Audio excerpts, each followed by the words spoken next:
Well, hello there. Welcome. Thank you for joining. It's great to see you.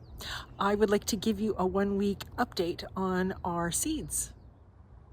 So this is just a little over 1 week from planting, and look at how much has grown up. So exciting. This, of course, is a seedling I planted. That was not from seed. I bought that from a local farm right around here. And these I just planted today. I'm going to show you how that went down a little bit later. But today, at this moment, I just want to show you, look at this. These are the carrots you may remember from the first episode. And look at the little goodness that's coming up. It's so exciting.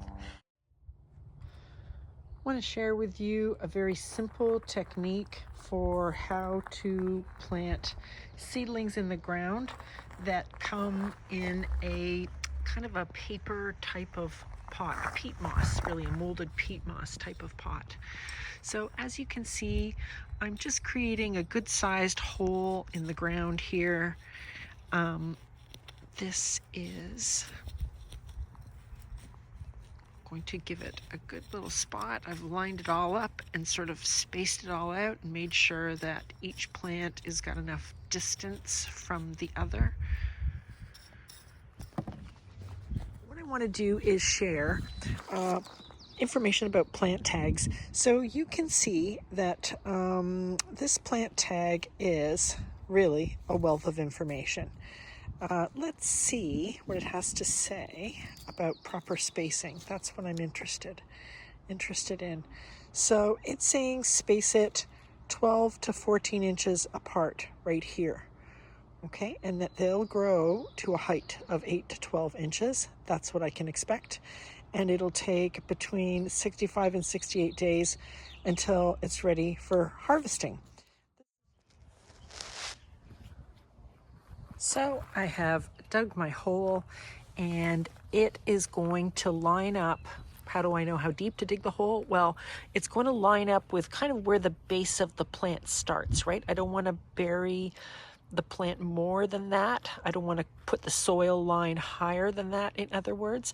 So you can see that this soil line is just about even or level. In fact, I'm going to add a little bit more dirt in the bottom just to bring it up that little bit more. Okay, and I'm going to go ahead and plant peat pot and all in the ground, because that peat pot is going to give it some extra sort of moisture and help on the hot sunny days, and the roots will grow right through it. You don't have to worry about it. It'll eventually kind of just melt away. Do make sure to pull the tag out, of course, once you're done, but other than that, put some soil around it, as you can see I'm doing, and kind of press it in there and make sure it's no air gaps in there, right? And you're good to go. An additional technique I'd like to share is that once the plant is fully in the ground and soil is pushed all against it, I do make a little sort of indentation, like a little saucer, and that is to help the water pool so that it can take in as much water as possible. Okay, so now we've got these 3 in the ground. Everything is planted at the right level. And next step is going to be to give that a really good deep soak.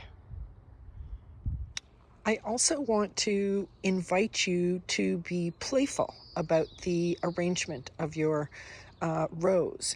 So you can see I've done very neat and tidy, orderly rows, even though they're different sizes, but that's again based on what the plant needs.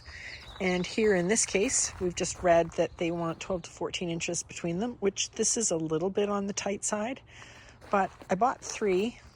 3 won't fit in a row, but I think I'm having a little bit of fun here, and I'm just going to arrange it this way, and that's going to work just great.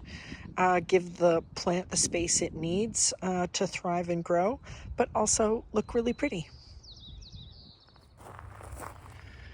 another tip to share is that I would like to encourage you to hold on to your plant tags.